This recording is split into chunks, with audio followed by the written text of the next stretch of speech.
Olá, olá, caríssimos investidores! Estamos aqui para mais uma daquelas gravações, certo? Então, esse aqui não é um programa ao vivo, está sendo gravado, mas não é por isso que o papo deixa de valer. Ele vale muito, certo? Ele vale muito. A gente vai ter aqui a honra hoje de conversar com o André Sawaia e com o Luiz Henrique Pérez, da Panorama Capital.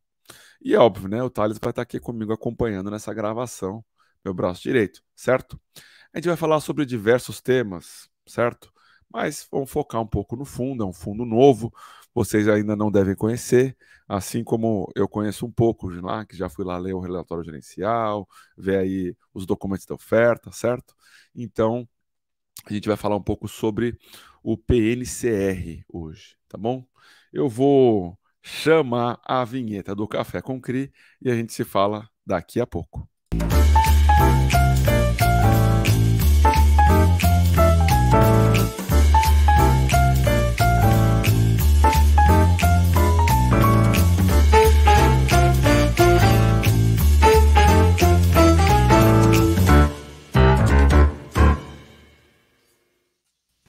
É isso aí, aqui estamos mais uma vez.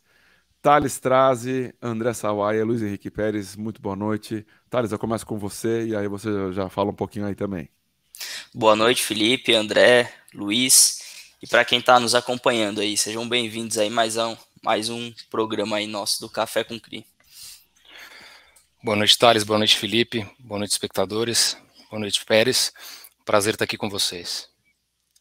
Boa noite, Felipe, Thales, André, obrigado aí pela oportunidade e falar com um monte de gente aí que vai nos acompanhar, com certeza é um privilégio nosso. Isso aí, vamos lá. André, Luiz, aí vocês definem a dinâmica aí de quem que vai falar primeiro, quem fala depois, vocês se organizam aí, tá bom? Contem aí um pouquinho do histórico de vocês, se for possível, e aí na sequência um pouquinho da história, que eu acho que deve se misturar, né? Da história da Panorama, e para a gente poder conhecer, por gentileza. Vamos lá, vou começar aqui que eu sou mais velho. Bom, hoje eu sou responsável pela gestão da empresa e principalmente pelo relacionamento com os investidores da Panorama. Eu já venho fazendo isso desde antes. Eu sou formado em administração de empresas pela FGV, trabalhei quase 10 anos, comecei minha carreira trabalhando em investment banking, então fui bancário. E aí depois disso, quer dizer, trabalhei com fusões e aquisições, Project Finance, e depois disso eu mudei para o buy side, já olhando para imobiliário. Então, tenho aí já 22 para 23 anos já que eu me formei, e aí mais da metade dessa minha experiência já focada em ativos imobiliários. Mais recentemente, acho que até onde eu conheci o Felipe, eu era gestor e um dos sócios da Brenv, que era uma gestora focada em estruturação e desenvolvimento de ativos imobiliários, club deals, principalmente para family offices como clientes.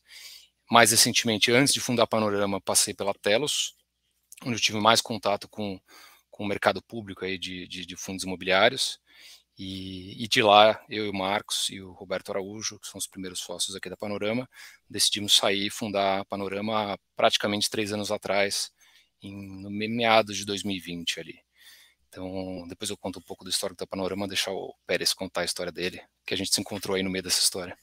Deixa eu só fazer aqui, né? Eu já comecei errando, né? O ticker do fundo é PNRC. É que a gente, desculpa, tá? É o Cacô, a gente está tão acostumado a falar CR para os fundos, tá? Mas já está feita a correção e no título do vídeo vai estar correto, tá? Mas, por favor, Luiz. Imagina.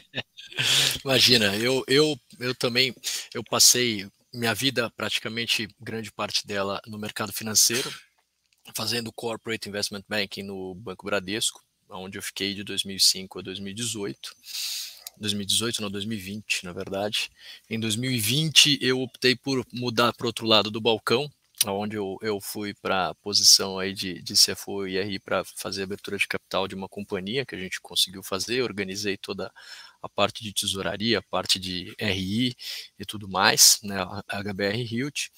E conheci o Sawaia depois que eu também decidi voltar para o lado de gestão, experimentar um lado híbrido, que é conhecer mercado, mas também fazer muito da parte de banking, na parte de financiar, olhar projetos, olhar crédito, esse tipo de coisa. Eu acabei tendo o privilégio aí de me juntar ao time da Panorama através do Savaia, quem eu financiei alguns anos atrás, pelo próprio Bradesco. Então você vê que dar crédito também gera relacionamento, né? Não, Então, não é só você, Pérez. Acho que o Felipe também conheço ele também de uma situação dessa. Então, cada um financiou um projeto então, aqui. exato, olha aí, tá vendo? Então a gente agora estamos do mesmo lado da mesa aqui, né, discutindo negócios, fazendo coisas juntas, e de formação eu também sou administrador pela FAP, e pós-graduado aí também pela FAP, e MBA pelo INSPER, onde eu fui trilhando aí a parte acadêmica em conjunto aí com os desafios profissionais aí que a Escola Bradesco, depois companhia e agora aqui gestora, me deram aí a capacidade para tocar o negócios.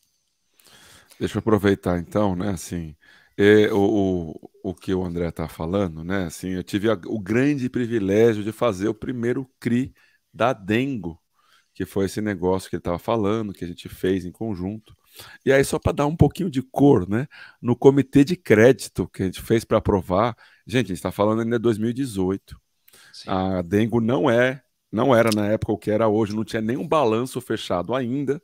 Acho que tinha E duas a gente lojas na época. tinha duas lojas, Morumbi e o JK, e a gente fez a aprovação com a barra de chocolate na mesa. Eu falei, gente, olha a qualidade do produto. Experimentem. Né? Experimentem, né? E aí depois, né, daí, ó, também tem esse aval aqui, também vale bastante e tal, mas só para dar um pouquinho de cor. Primeiro prédio de madeira de CLT do Brasil. Então, o trabalho que deu para provar isso em bombeiro, e enfim, foi uma coisa bem artesanal, mas acho que foi muito bom para todo mundo na época.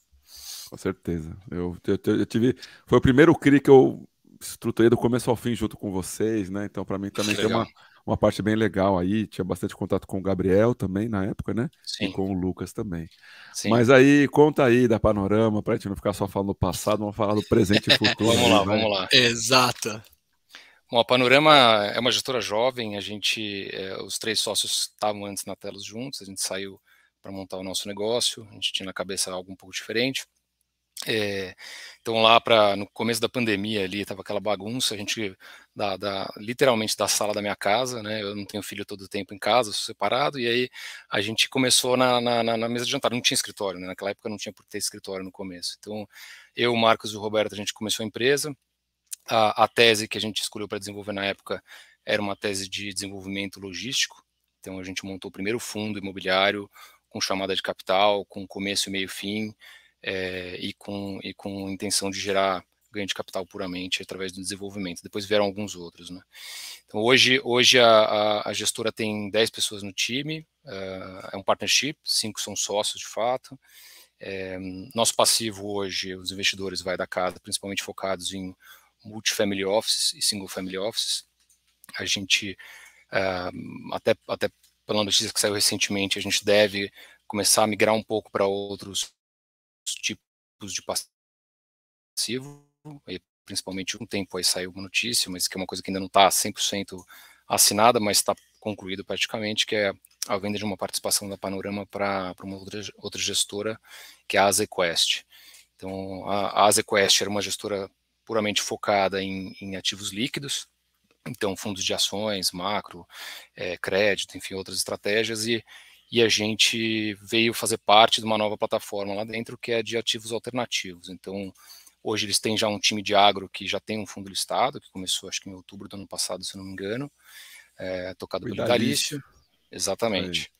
E eles, mais recentemente, começaram a vertical de infra, com o Samuel, que fez uma oferta grande aí já em 2023, então somando com a gente a parte a vertical de alternativos da ZQuest, apesar de formalmente a gente ainda não está lá, a gente hoje teve já reunião com eles, enfim, tá super engajado, tem mais já de um bi aí sobre gestão, está super no começo ainda.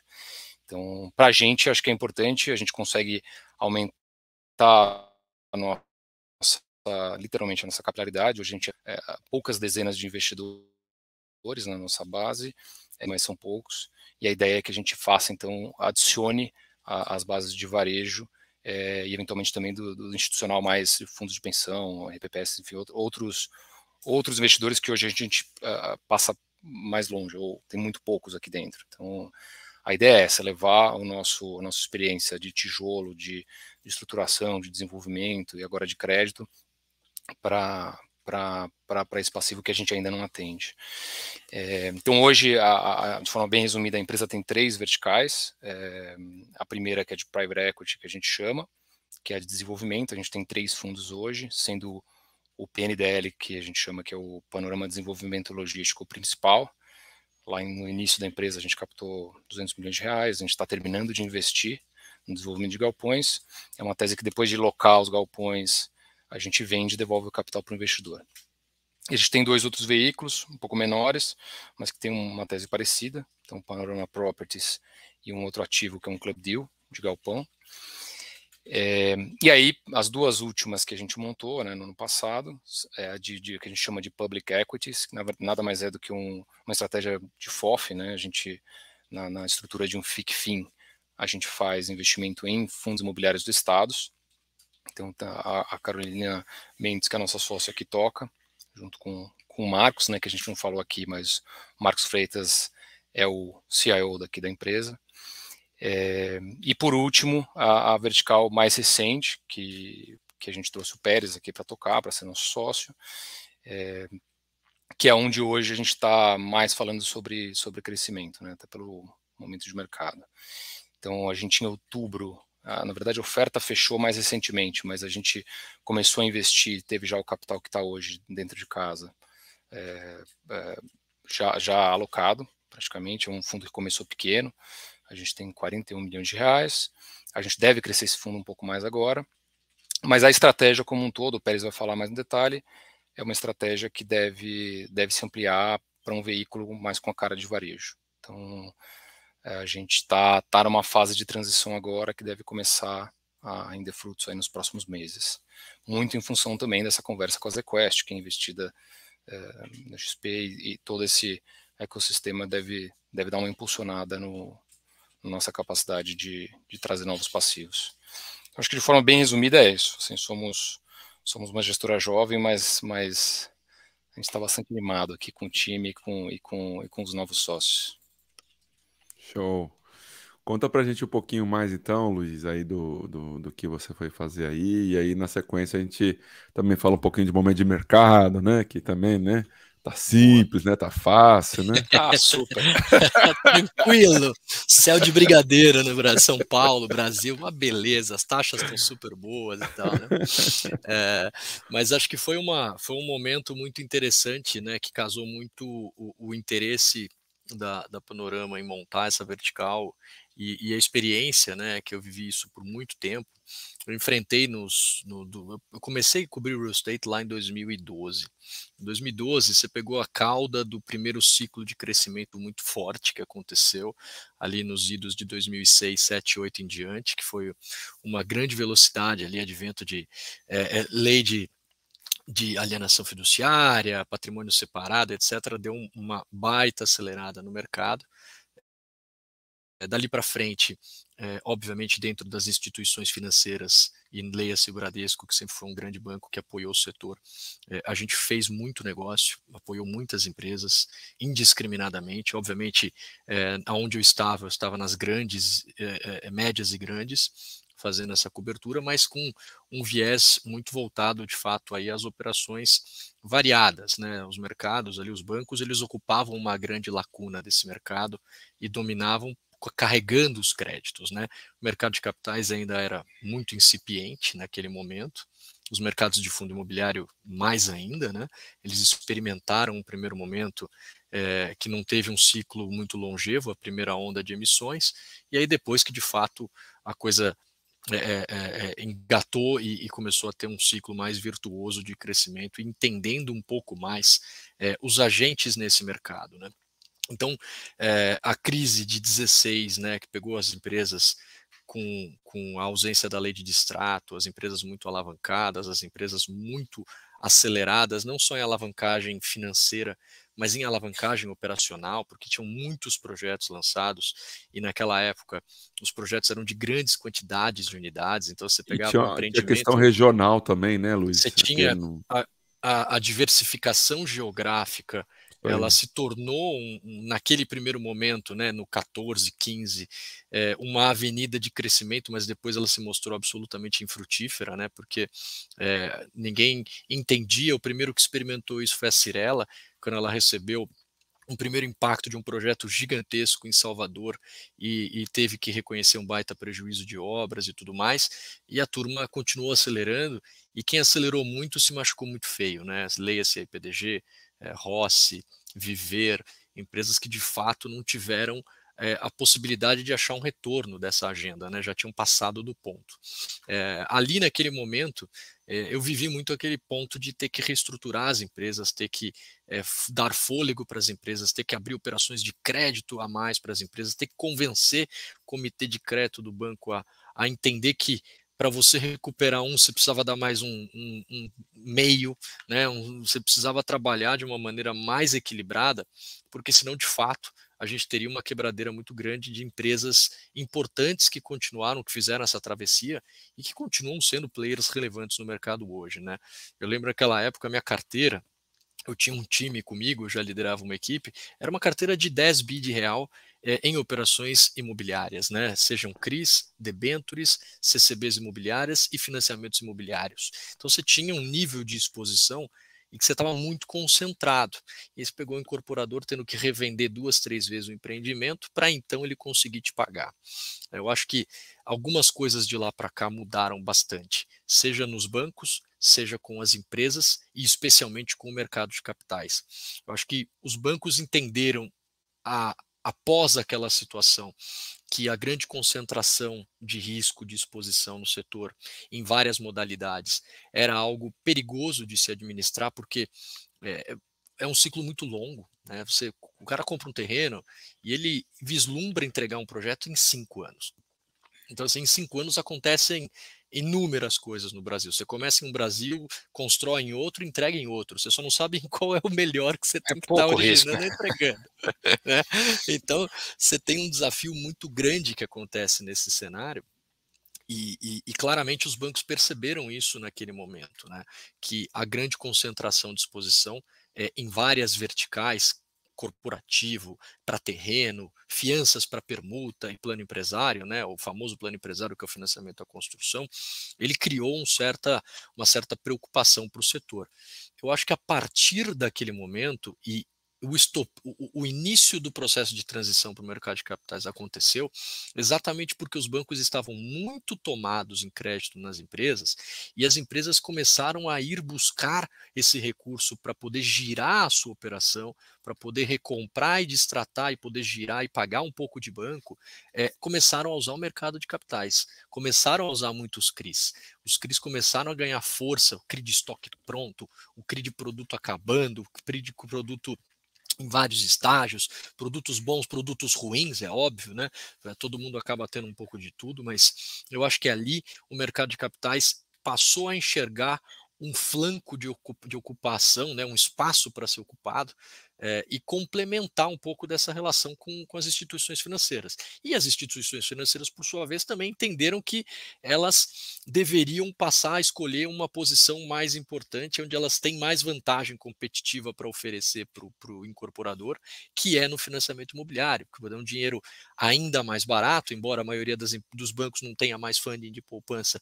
Todo mundo faz um funding híbrido aí para entregar um poupança a mais, um TR mais, etc., nessa ferramenta para chegar na pessoa física lá no final, fazer os contratos de 20, 30, 40 anos de financiamento para a pessoa física e deixar o mercado de capitais ocupar esse espaço e se complementar e gerar um equilíbrio de forças para o mercado, para o setor, que é um setor de capital intensivo, né? Então, eu acho que nessa linha, dali para frente, se você for olhar realmente o nível de ritmo de crescimento dos fundos imobiliários de papel, tanto de tijolo, mas estamos falando de papel hoje aqui, então, o nível de crescimento dos fundos de papel, o nível de crescimento de novas ofertas de CRI, o apetite do mercado para comprar operações de título privado, ele mudou bastante e ele vem se intensificando e já está numa posição absolutamente consolidada, né? Então, acho que, de fato, o pessoal entendeu como que o mercado de crédito opera, quais são os bolsos para cada finalidade, e eu acho que isso só tende a gerar benefício para o setor, porque todo mundo se equilibra e todo mundo assim, consegue fazer as travessias quando elas forem necessárias, e todo mundo consegue fazer uma parte da etapa do processo de incorporação, que de fato é um processo muito longo. Né? Uma aula de crédito. Vejam, uma aula Professor aí, Pérez, ele é um médico aqui também, ele é professor, que nem você, Felipe. Seu próprio título oficial. uma aula de crédito aí, porque eu aqui me lembrei, né, do meu início no mercado e vi todos esses movimentos acontecendo, né? E talvez não com uma visão tão crítica quanto alguém que estivesse numa posição de dar crédito em tal tamanho, né, que você falou. E Conta pra receber o gente. crédito, né? Porque E receber depois. conceder o crédito é muito fácil, cara. E Assim, o Bradesco é uma não... briga.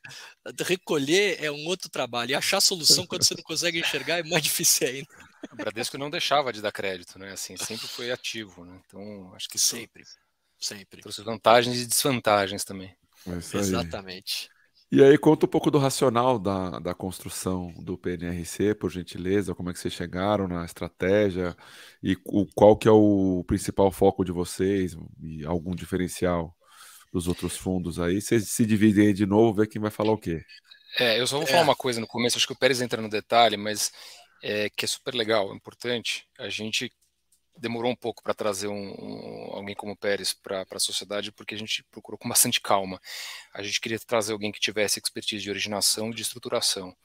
E aí, quando eu digo isso, é porque um dos principais diferenciais do fundo é que a gente origina e estrutura tudo dentro de casa. Pode acontecer da gente investir em algum papel mais a mercado? Pode, principalmente quando a estratégia cresce, obviamente fica mais complexo, mas até hoje, tudo que a gente investiu, tudo que a gente alocou capital no investidor, foi 100% originado e estruturado aqui dentro. Então, acho que esse é um norte importante, mas acho que aí tem mais detalhes da tese que eu acho que o Pérez pode dar um pouco mais de luz aí.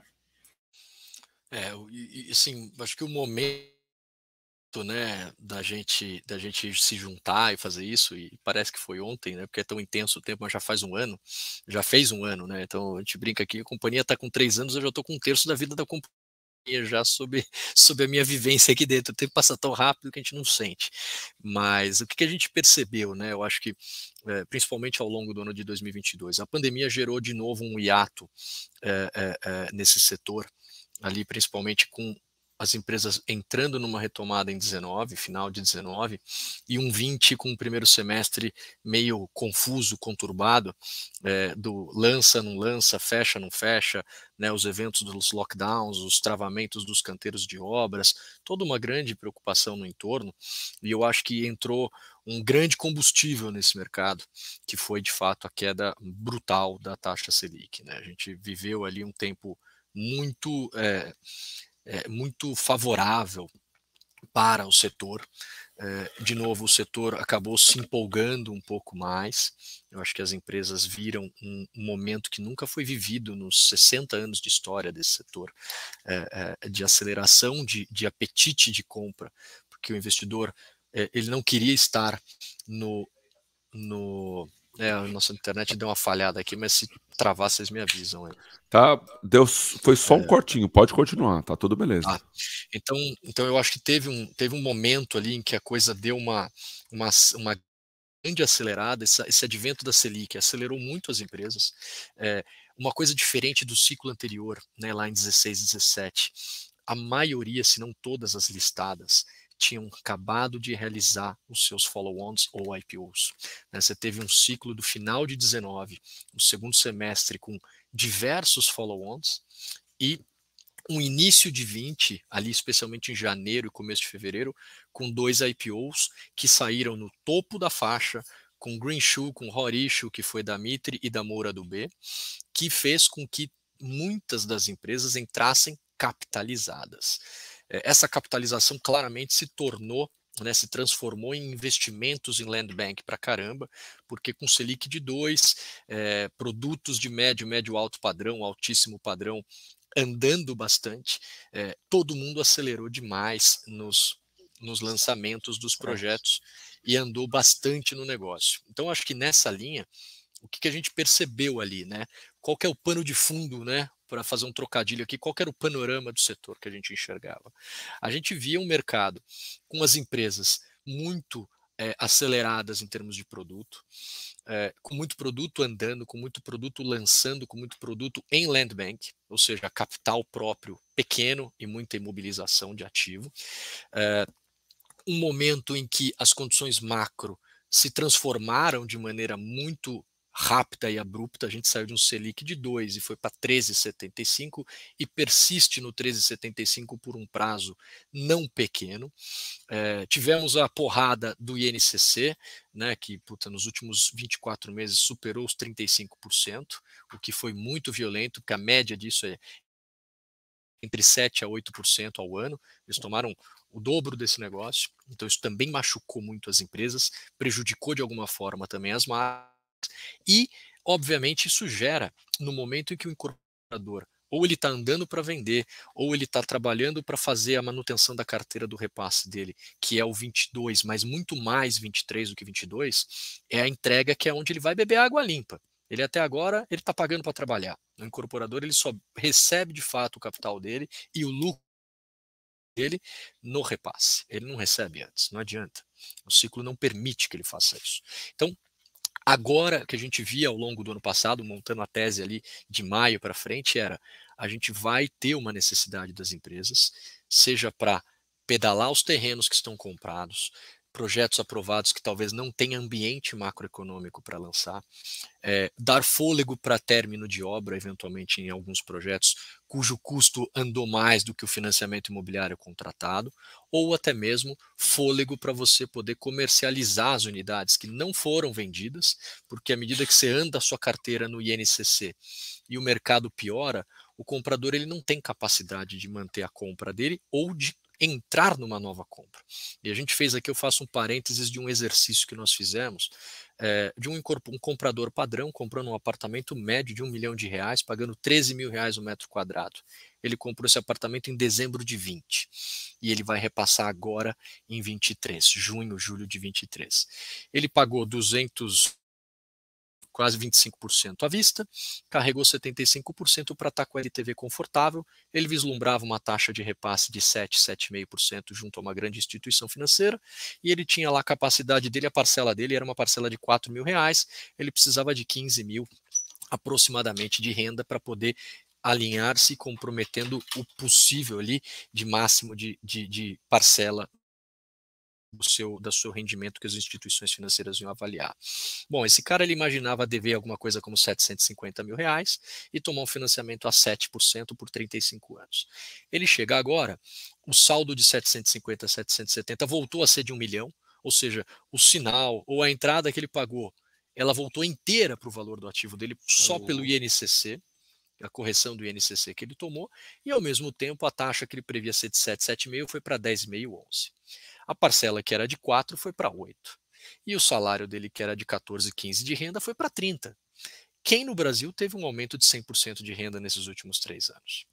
Ninguém. Acho que ninguém aqui nessa tela, pelo menos. Ninguém. Então, assim, esse é um dos grandes pilares que a gente enxerga que vão acabar se materializando, né, que vai acabar se materializando neste momento em que há uma grande quantidade de entregas das empresas do setor.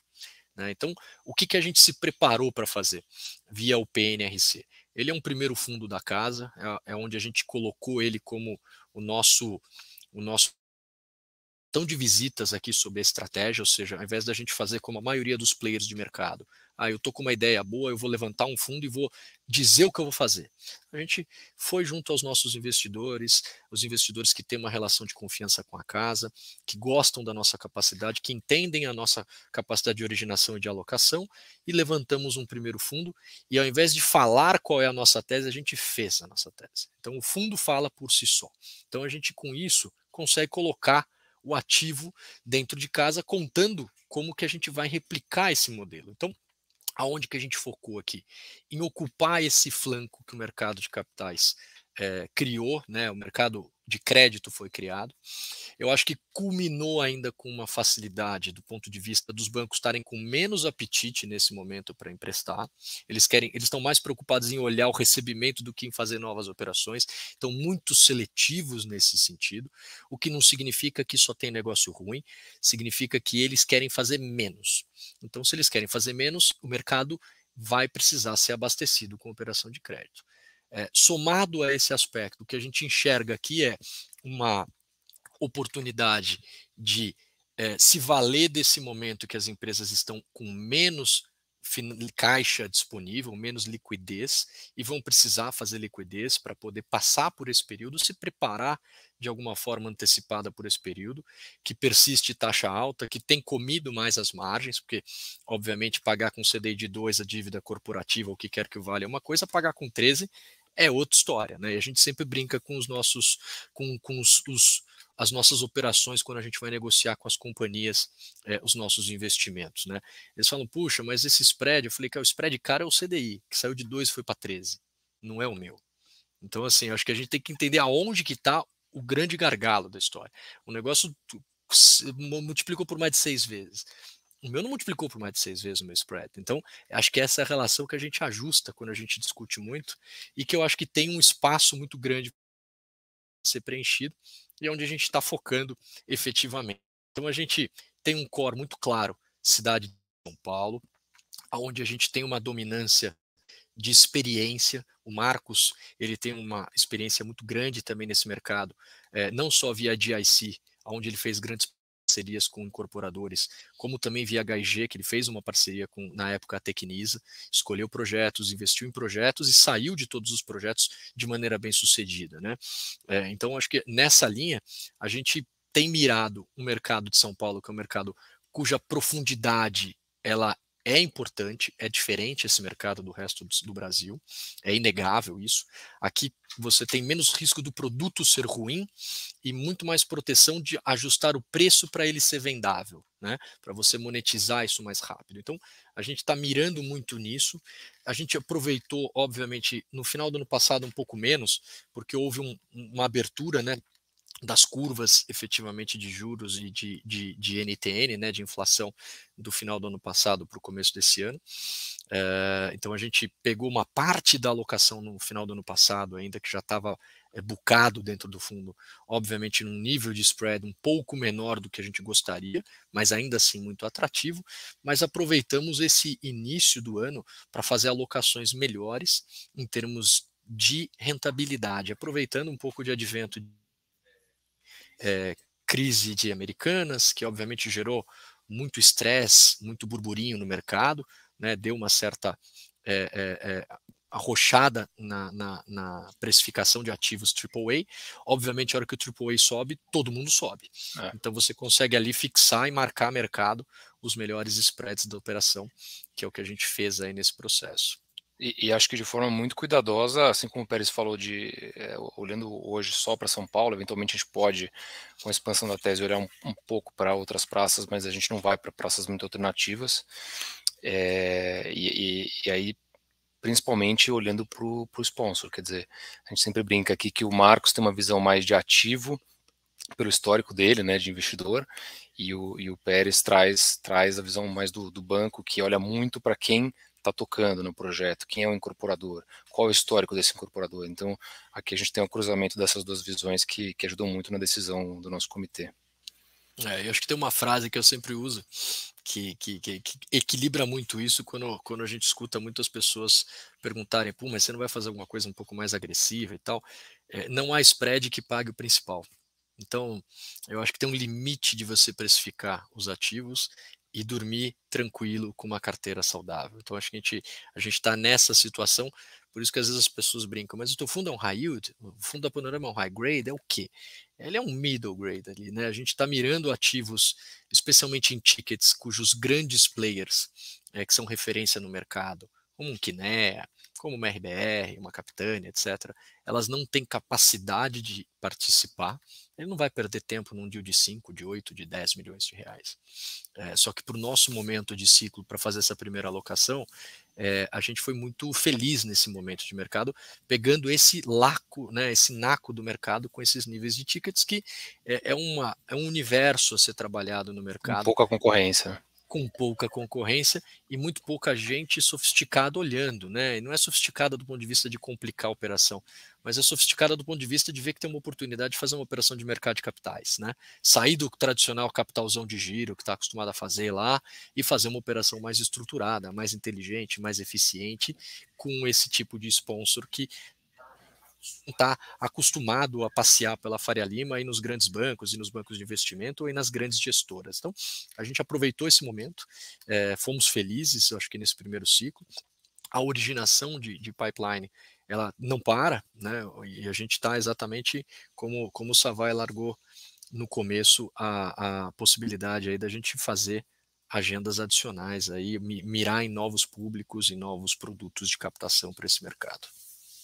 Olha, eu estou aproveitando aqui, você estava falando, estava brincando aqui no relatório gerencial, né? E eu, né, a gente tem aqui a ferramenta de dados de CRI, né? Aí eu fui ver, né? Falei, mas como é que é isso, né? Então tem aqui uma série de 6 milhões e uma série de 9 milhões, né? Então, e eu fiquei pensando, eles devem ter feito um pouquinho maior, né? Uma série de 15, outra série de 20, para diluir o custo e olha, tá aqui, gente, é uma série de 6 bilhões e uma série de 9 mesmo.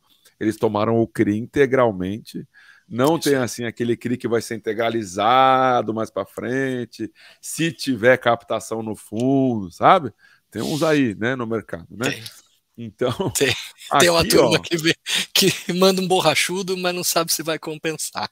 é isso. E tá aqui, ó. E aí, os dois CRIs com amortizações extraordinárias são CRIs Bullet. Não, Bullet não, tem pagamento Não, eles têm lá na amortizações frente. trimestrais, A gente Isso. criou uma disciplina de ter amortizações trimestrais. Mas tá lá aqui na as frente. amortizações extraordinárias acontecendo, tá? É isso E aí. tá aqui, toda a documentação do CRI tá aqui dentro. Muito legal. E aí um Me parênteses surpreendi desse, aqui, gostei, tá? um parênteses que a gente fez aí nessas operações, a gente tem uma disciplina de crédito, a gente tem buscado a zeragem dos LTVs. Então, via de regra, um CRI, você vai ter lá o IPCA corrigindo o saldo e paga só os juros. A gente tem uma disciplina de zeragem tanto do IPCA por essa amortização extraordinária quanto dos juros. Então, sob a ótica de crédito, é muito eficiente, porque eu estou sempre com o LTV da origem da operação. Então, é disciplinador para o incorporador, é importante para o investidor porque ele está carregando essa remuneração mais cedo, né? Ele está carregando, ele não está acruando no saldo devedor do negócio, e aí você consegue fazer essas operações um pouco mais alongadas para casar o vencimento e as amortizações mais para o final do ciclo dos projetos que a gente está apoiando. Olha, então aqui a gente tem um ponto importante, tá? A gente tem um ponto importante que eu vou dar uma sublinhada, traduzir isso que você falou aqui, tá, Luiz? Seguinte, esse sistema que no mercado o pessoal se chama careca, né? Você careca o preço unitário do papel, certo? Então ele começa com R$ 1.000 de dívida, ele continua com R$ 1.000 a vida inteira. É diferente do que acontece com o seu financiamento imobiliário, gente, que vai aumentar. É o que o Luiz falou, né? Aumenta o saldo devedor, embora você tenha pago ali durante 24 meses, 36 meses. Aqui não acontece isso. Ele vai se manter ali, se começou com 9 milhões, vai se manter em 9 milhões até o momento de chegar na amortização mesmo, porque até lá a inflação ela está sendo realmente cobrada e vai ser repassada para você, investidor. Então esse é um ponto importante, porque aqui, diferente dos outros CRIs, das discussões que tem no mercado, não tem questão caixa, questão contábil. As duas coisas caminham juntas. É isso aí. Esse é um diferencial muito grande, não tem discussão com administrador, com custodiante, isso aí sai tudo da mesa, porque está acontecendo caixa. Então acontece caixa e contábil junto. Falei besteira aqui, André e Luiz? Perfeito. Não, é isso aí. Perfeito, resumiu muito bem. Essa estratégia, isso ajuda a gente a disciplinar todo mundo, né? Fica uma coisa muito mais limpa e o incorporador ele acompanha exatamente sabendo o comprometimento que ele tem nesse sentido, né? Então acho que isso é diferente da maioria que faz no mercado de fato as operações de CRI. Quando a gente foi fazer, a gente até conversou com a securitizadora, falou, a gente vai fazer assim, você sabe fazer, tem a manha, faz o operacional, vai ter amortização extraordinária todos os meses. Não, perfeito. Então funciona super bem. Legal. Tem algumas outras casas que fazem isso também, tá, gente? Só que não são em todos os CRIs da carteira. Então aí tem uma questão que vai dar uma diferença nos outros CRIs. Aqui, como são nos dois que existem, certo? Isso anda conforme caixa e contábil junto. É isso aí. A gente já está chegando aqui em 40 minutos e eu estou gostando do papo. Thales, quer fazer alguma pergunta aí, senhor? Eu quero entender um pouco mais, se o Luiz e o André puderem explicar como é que é feito o processo de originação de vocês e da análise dos investimentos. Bom, como é que... Pode falar, você vai falar. Não, vai você. É que você tirou do mute, eu achei que você ia entrar. Como é que a gente faz, tá? Eu acho que um dos benefícios de ter vivido tanto tempo no setor, e aí não sou só eu, mas aí você soma todos os sócios aqui da Panorama, a gente tem muito contato com as empresas, com os empresários, e você passar 10, 12, 15, 18 anos, 20 anos, se a gente somar todo mundo aqui, obviamente todo mundo viveu mais ou menos a mesma época, mas são 60 anos aí de experiência somado, minha, Marcos, André, mais Roberto, mais Carolina, e nesse sentido, a gente sabe os empresários que foram sérios, os empresários que deram certo, os empresários que deram errado. As empresas, primeiro C, o primeiro C, exatamente. A gente sabe esse primeiro C, com a ótica de quem viveu o banco, né, para olhar esse primeiro C.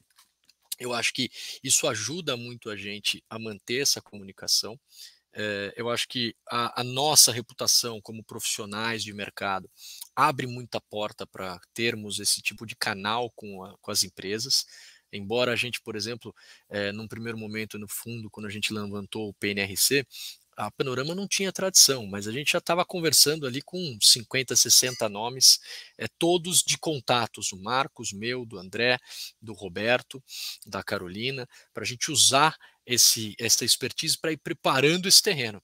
Então a nossa comunicação e a forma de originação ela é muito ligada no nosso relacionamento histórico, na confiança que essas empresas ou os empresários depositaram na gente em algum momento na vida, e pela reputação que nós e eles temos em conjunto aí no mercado. Então a gente mantém uma relação próxima com as empresas, que são os tomadores, que é onde a gente busca originar os ativos, onde a gente busca escolher as melhores oportunidades para os nossos investimentos, e entendendo, conversando, mantendo proximidade, tendo recorrência de negócio, para criar a oportunidade da gente ser, primeiro, lembrado por esse emissor como um sponsor importante de mercado, ao mesmo tempo criar para o nosso investidor, o nosso cliente na ponta, que é quem investe e coloca o capital para a gente trabalhar, que a gente tem uma vantagem competitiva, a gente não precisa esperar um banco de investimento ou alguém grande originar uma operação, como o próprio Felipe falou, para a gente pegar um naquinho daquela operação, e aí você entra a reboque, se aquela operação não é do jeito que você gostaria, você tem que meio que engolir ela, se ela não tem correção do IPCA sendo paga, você vai ter que engolir ela, e aquelas coisas que talvez a gente não ficaria tão satisfeito em fazer. Então acho que isso é um dos diferenciais do nosso pilar da estrutura de crédito, que é de fato a gente está próximo disso, e eu vivi minha vida inteira fazendo isso, assim, sem exceção, né, me relacionando, abrindo relacionamento. E um parênteses aqui, o Savaia, ele quando foi pedir uma operação na Brenv, que inclusive o Felipe também deu, o Felipe comeu chocolate para aprovar. O meu não foi bem o chocolate, foi um trabalho duro pra caramba de aprovar. E não tinha chocolate, bicho. Era fazer um negócio. Se eu fosse comer, eu ia ter que comer um guindaste da Mills, que foi quem fez a primeira operação. Eu tinha que fazer alguma coisa diferente. Depois a Anima, no Rio de Janeiro. Então, assim. Estácio. Estácio, não era Anima, Estácio, até errei o nome.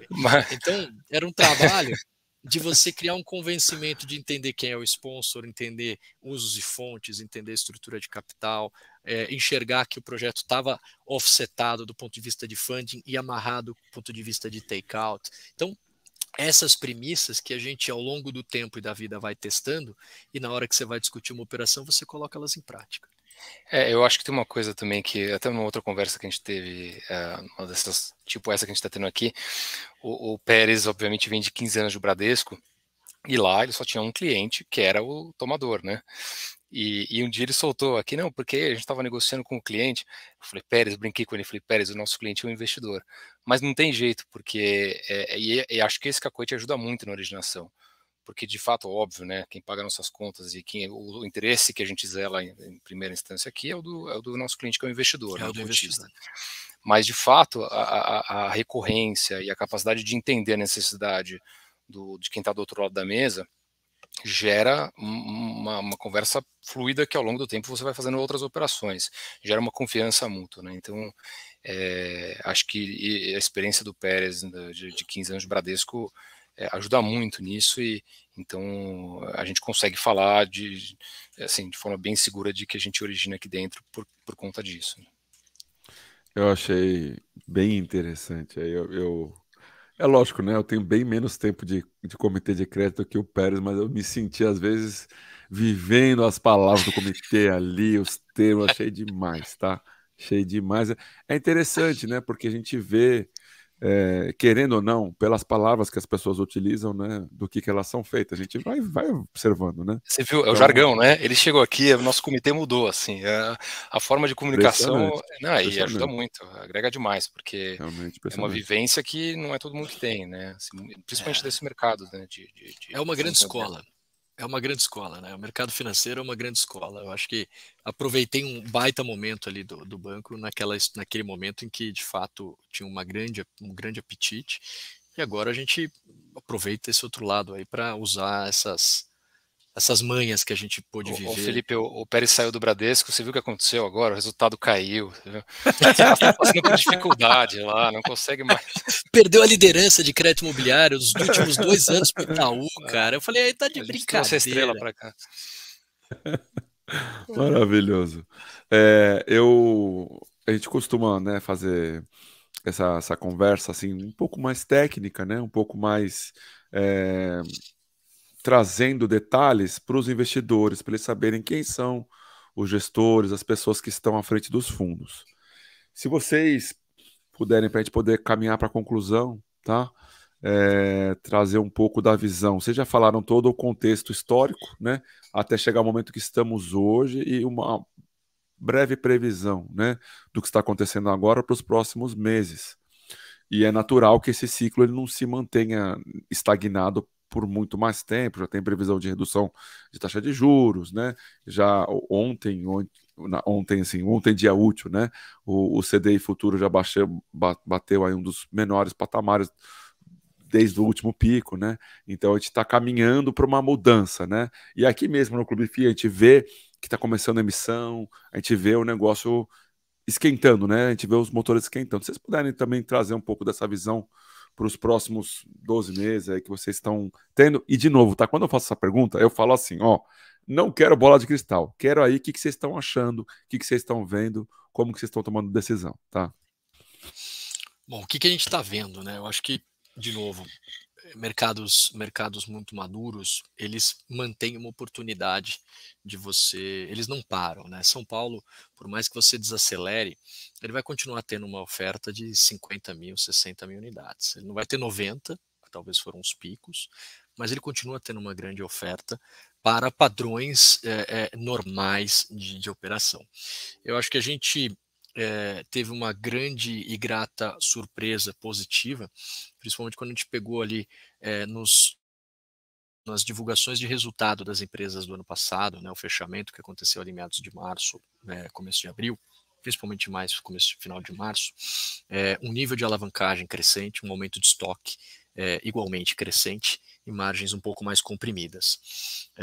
Claramente, isso é um produto que veio se mostrando o que ia acontecer, mas que a turma demorou para perceber, né? E aí, a partir disso, uma onda de captações, uma onda de importância de recursos para prover liquidez nesse momento, e muita entrega acontecendo. Então, o que a gente enxerga daqui para frente, né? Eu acho que as condições macro, elas ainda são muito duras para esse momento de você fazer o desligamento do comprador, né, do plano empresário ou do CRI para passar para a pessoa física propriamente dito, vai gerar algum tipo de turbulência, vai ter uma necessidade de distrato acontecendo.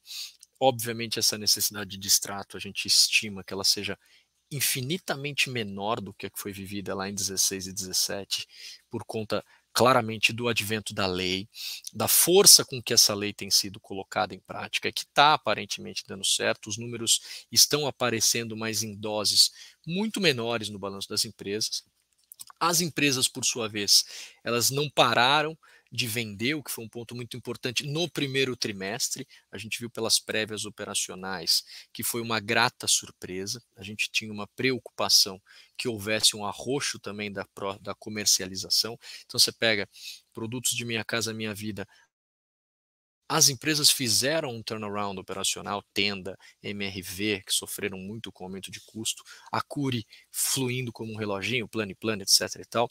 As médias altas continuaram vendendo bem, trouxeram uma informação importante de diminuição de carrego de estoque, o que é importante para o setor. E o que a gente enxerga é uns bancos ainda com um pouco menos de apetite e uma necessidade de capital latente pelo sistema. O mercado ele já se autorregulou. Eu acho que o pessoal brincava, né? E a gente esperava mais que fosse alguma crise, mas eu acho que essa crise está com muito mais cara de um freio de arrumação do que uma crise propriamente dita.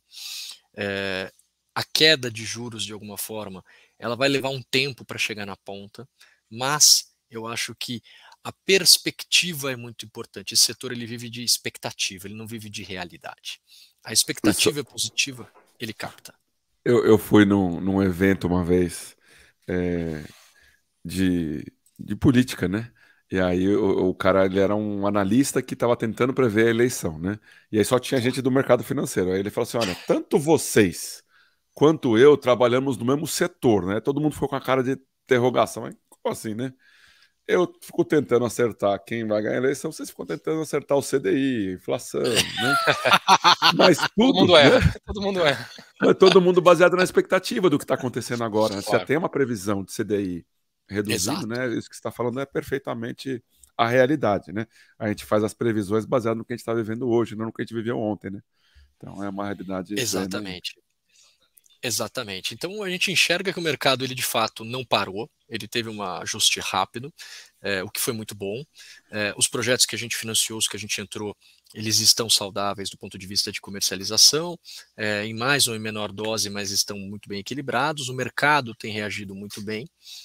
E que a gente enxerga é que talvez ali as empresas ainda nesse ano elas vão ter um compasso ainda de espera do ponto de vista de lançamento, principalmente as grandes, para exatamente poder capturar o resultado dos repasses e das entregas que vão acontecer agora.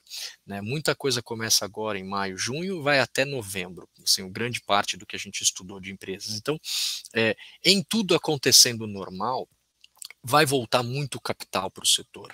E esse capital é um capital importante, porque desalavanca, devolve caixa e devolve margem. Então, todo mundo vai enxergar um setor melhor para 2024. E vão acelerar tudo de novo, né, Pérez? E vão, obviamente, vão acelerar, porque, meu, dinheiro na mão, sabe como é que é? Vai virar terreno, vai virar tijolo, vai virar o diabo, né?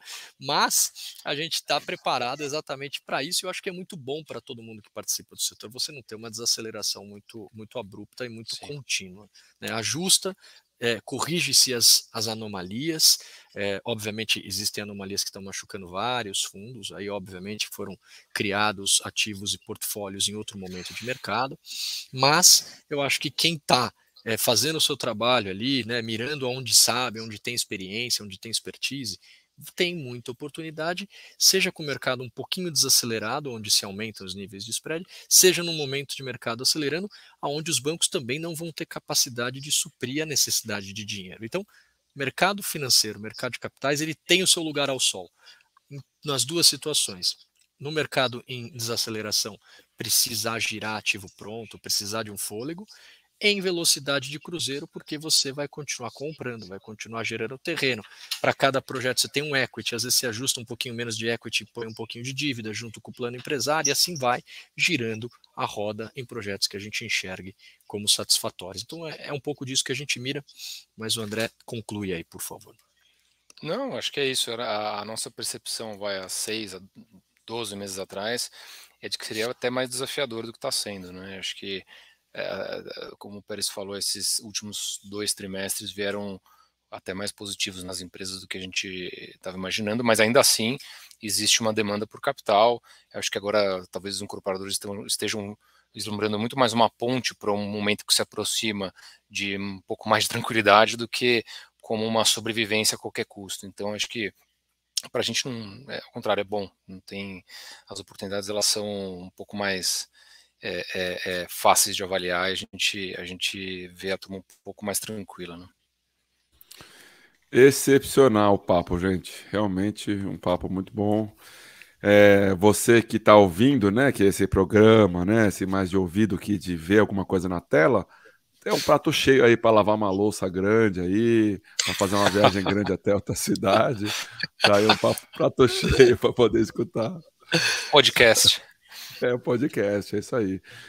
André e Luiz, por favor, suas considerações finais, e aí depois eu volto para o Thales para a gente poder concluir, por favor. Eu começo, deixo para o nosso fundador aqui, o nosso decano, André Savaia, terminar, que é importante.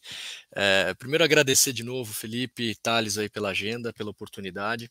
Eu acho que a gente está exatamente num momento de franco crescimento aqui, aproveitando a oportunidade de momento de mercado, ocupando um posicionamento que para nós ele é diferenciado e que a gente já colocou a tese de pé, e obviamente expandindo isso para outros públicos, que eu acho que é exatamente aí, com a maturidade, a gente, além de ganhar escala, a gente passa a migrar para outros públicos. Então, é muito importante, a gente agradece a oportunidade de mostrar os nossos credenciais aí como gestores do lado de cá, né? São pessoas que fazem o negócio acontecer. Quanto mais você conhece o gestor, ou mais você investe ou menos você investe, né? Então acho que isso aqui é uma oportunidade que a gente tem muito a agradecer pelo tempo que você deu, pela amplitude de conversa e por dar esse andamento aí no papo que a gente construiu aqui. Te agradeço muito aí. E a todos que ouviram a gente aí, obrigado pelo prestígio aí, ao Felipe, claro, e ao Thales, e a gente aqui de quebra. Bom, Thales e Felipe, obrigado. É uma honra para a gente participar, acho que é uma baita oportunidade. A gente ainda está no começo aqui e acho que a gente é bem pouco ainda visível, né, para o grande público investidor. A gente gostaria de ser mais aí ao longo do tempo, então para a gente é muito legal. E Felipe, bom te rever, o papo foi ótimo. O nosso professor Pérez aqui, o segundo professor da conversa, como sempre, um talento nato para conversar. Mas obrigado. Isso aí. Aí, Thales, antes de encerrar, tá? Então eu estou aqui convocando o senhor Estevam Sartorelli, CEO da Dengo, para a gente poder falar da experiência, de como que foi ele tomar CRI, tomar CRA.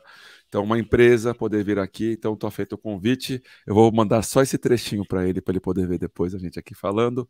Thales, por favor, conclua a nossa live, por gentileza. Eu quero agradecer também a disponibilidade aí do André, do Luiz, tá apresentando panorama, o fundo. Foi uma aula realmente, e quando o fundo estiver maior aí a gente chama eles de novo, né, Felipe, para falar mais do fundo. É isso aí, a gente vai cumprir nossa agenda de falar com todos os gestores de fundos de CRI esse ano, o ano que vem também, com todos os gestores de fundo de CRI, então é uma missão que não conclui, né? Ela sempre continua. Gente, agradecer muito a todos vocês que estão assistindo aqui a gente, puderam ver aí o nível técnico desse café com CRI, certo? As pessoas que viram o vídeo, né, viram que eu espirrei algumas vezes, tá? Eu tô com uma crise de rinite aqui. É só isso, tá tudo bem, tá tudo na paz. A gente se vê semana que vem de novo no nosso Café com CRI. Valeu, um abraço a todos. Falou! Obrigado, gente. Tchau, gente. Tchau. Obrigado.